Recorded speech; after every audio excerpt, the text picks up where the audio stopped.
आयुष्य एक प्रवास आहे। जन्म आणि मृत्यू हे त्याचे दोन टोक आहेत।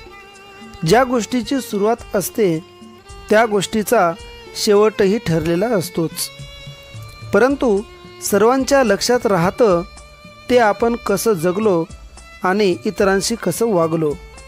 काही व्यक्ती असे असतात जे इतरांच्या चेहऱ्यावर हसू आणत राहतात, इतरांच्या आनंदात सुखदुःखात सहभागी होत राहतात। असेच आज आपल्यामध्ये उपस्थित असलेले सर्वांचे लाडके, सर्वांच्या आठवणींच्या स्मृतिपटलावर कायम कोरल्या गेलेल्या व्यक्तीचा सेवानिवृत्तीचा आजचा दिवस, अर्थात श्री राजेश नागोराव देशमुख सर, आपले मुख्याध्यापक यांचा आज सेवानिवृत्तीचा हा सोहळा। आज आपल्या जिल्हा परिषद वरिष्ठ प्राथमिक केंद्र शाळा मोहोजा रोड येथील कर्तव्यदक्ष आणि खंबीर मुख्याध्यापक श्री राजेश देशमुख सर नियत वयोमानानुसार आज सेवानिवृत्त होत आहेत। सरांना आयुष्याची दुसरी इनिंगसाठी मनापासून शुभेच्छा। आज सरांना निरोप देण्याचा क्षण। निरोप म्हटलं की छातीत धस्स होते, कारण निरोप असा हा शब्द आहे, असा कठीण शब्द आहे ज्या शब्दाच्या पाठीमागे असंख्य भावना दडलेल्या असतात। मनाच्या गाभाऱ्यात कर्तव्यातील असंख्य आठवणी दाटून येण्याचा आजचा हा दिवस। नोकरीची सुरुवात, नोकरीचा प्रवास, त्यातील कडूगोड आठवणी, संकटाचे आणि आनंदाचे प्रसंग, आजपर्यंत केलेल्या नोकरीचे ठिकाण, त्या शाळेतील गोड विद्यार्थ्यांसोबतच्या आठवणी आणि तेथील जगलेले क्षण, असे अनेक घटना आज न कळत डोळ्यासमोरून तरळून जाण्याचा हा आजचा दिवस। आपल्या शाळेला एवढे कर्तव्यदक्ष आणि खंबीर नेतृत्व असलेले मुख्याध्यापक मिळणे म्हणजे आपले अहोभाग्यच। राजेश नागोराव देशमुख सर यांचं डी.एड. नागपूरला ज्युपिटर कॉलेजला झालं। 1986 आणि 87 व 87 आणि 88 मध्ये डी.एड. पूर्ण करून त्यांचे 1989 मध्ये लग्न झाले। लग्नानंतर त्यांनी पहिली नोकरी स्वीकारली 2/2/1990 मध्ये टो या गावी। लगेचच जुलै महिन्यात त्यांची बदली हिवरा गणपती येथे झाली। 16 वर्ष हिवरा गणपती येथे सेवा झाली आणि सन 2006 ते 2007 1 वर्ष त्यांनी नागठाणा येथे सेवा दिली। त्यानंतर 2008 ते 2016 वनजा येथे रिसोड पंचायत समिती येथे सर्व्हिस दिली। 16 ते 17 वर्ष रिठद या गावी त्यांनी सर्व्हिस दिल्याच्या नंतर 2018 ते 2024 मध्ये ते मोहोजा या गावी त्यांनी आपल्याला सेवा दिली। 1989ला त्यांची सुवेद्य पत्नी सौ छायाताई यांच्याशी त्यांचा विवाह झाला। राजेश देशमुख सरांना एकूण 3 भाऊ। मोठे भाऊ दत्तराव देशमुख ठेकेदार, दुसरे बंधू विजयराव देशमुख हे शेती करतात आणि सर्वात लहान राजू सर, अर्थात सर्वांचे राजू सरच, अर्थात राजू। कधीच त्यांना दोनही भावांनी शेताचं तोंडसुद्धा पाहू दिलं नाही, कारण ते दोघेही भाऊ सरांना खूप जपत होते। त्यांची एवढी काळजी घेत होते की काळजीपोटी त्यांना पोहणंसुद्धा शिकू दिलं नाही। सतत त्यांची आई त्यांच्या पाठी राही।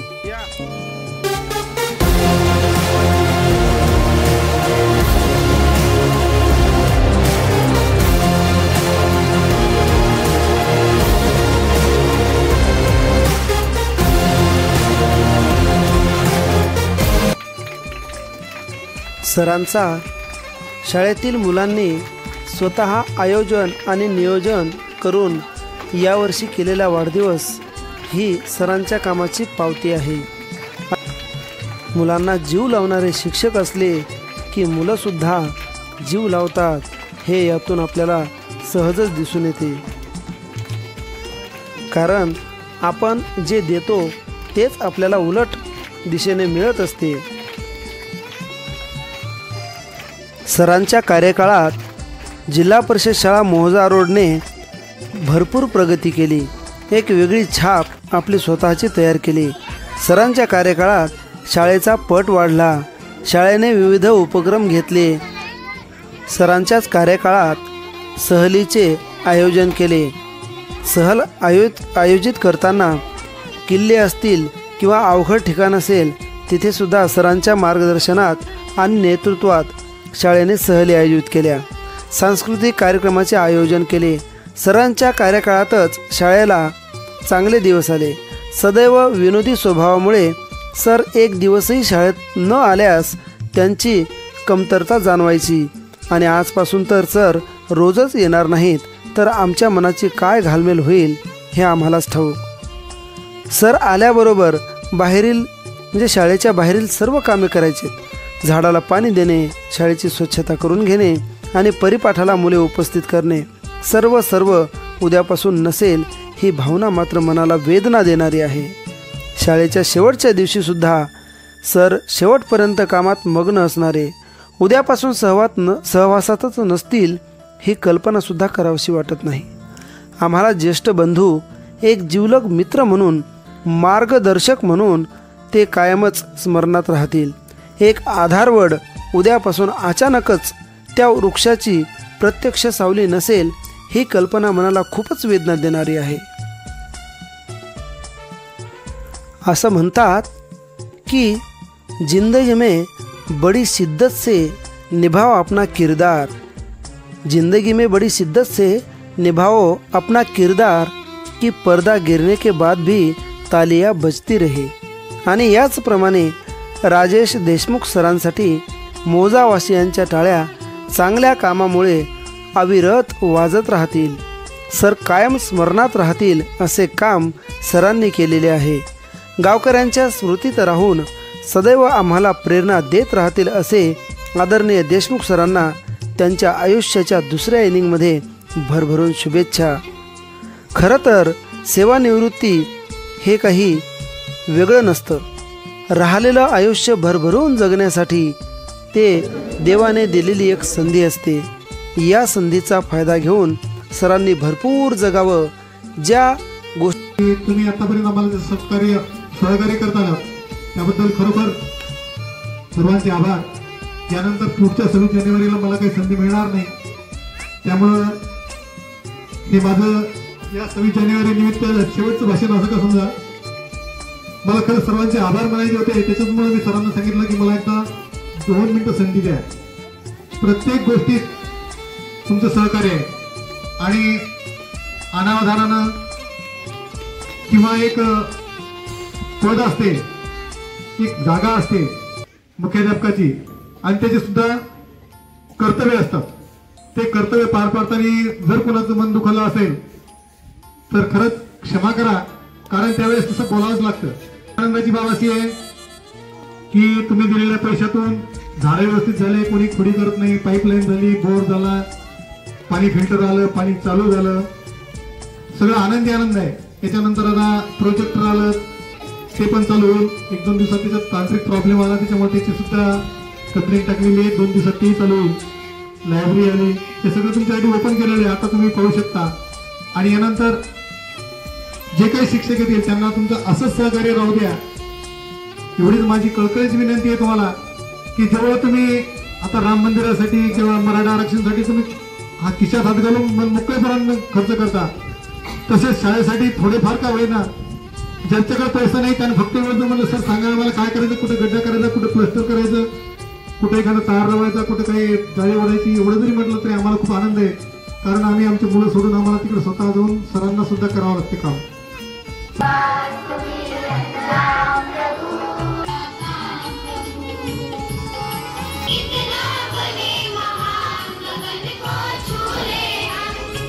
नोकरीमध्ये करता आल्या नाही, ज्या समाजसेवा नोकरीमध्ये करता आल्या नाही त्या समाजसेवा आणि स्वतःसाठी जगणं या समोरील काळामध्ये त्यांनी करावं. आणि सेवानिवृत्ती कोणत्याही रस्त्याचा अंत नसून एका नवीन हायवेची सुरुवात आहे असं म्हटलं जातं. नोकरीच्या काळात आपण नेहमीच दुसऱ्यांसाठी जगतो आणि खरं म्हणजे सेवानिवृत्ती म्हणजे तुम्ही दुसऱ्यासाठी काम करणे सोडून स्वतःसाठी जगणे सुरू करणे आणि आपल्या आयुष्यात आनंदी राहणे यालाच सेवानिवृत्ती असे म्हणतात. सेवानिवृत्ती आयुष्याच्या सगळ्यात सुंदर भागाचा सुरुवात आहे. तुमच्या या नव्या आयुष्याला आमच्या भरभरून शुभेच्छा.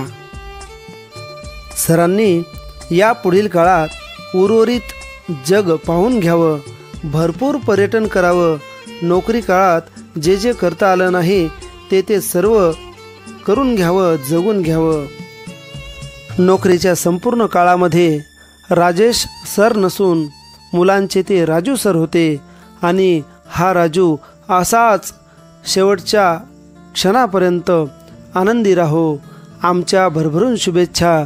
असंच हास्य आपल्या चेहऱ्यावर कायमस्वरूपी राहो आणि हा राजू या सर्वांच्या कायम स्मृतिपटलावर कोरल्या गेलेला आहे. अशा या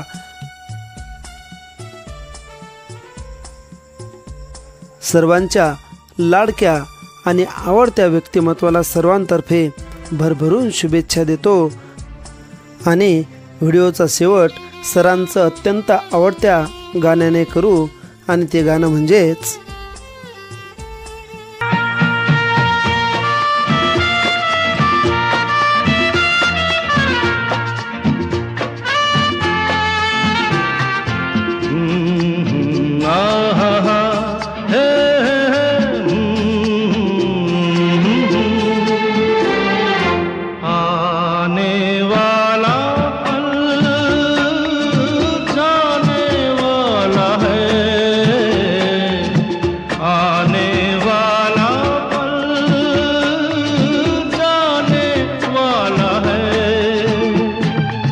सके तो इसमें जिंदगी बिता दो, पल जो ये जाने वाला है. ओ आने वाला पल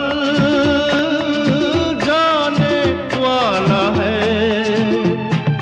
हो सके तो इसमें जिंदगी बिता दो.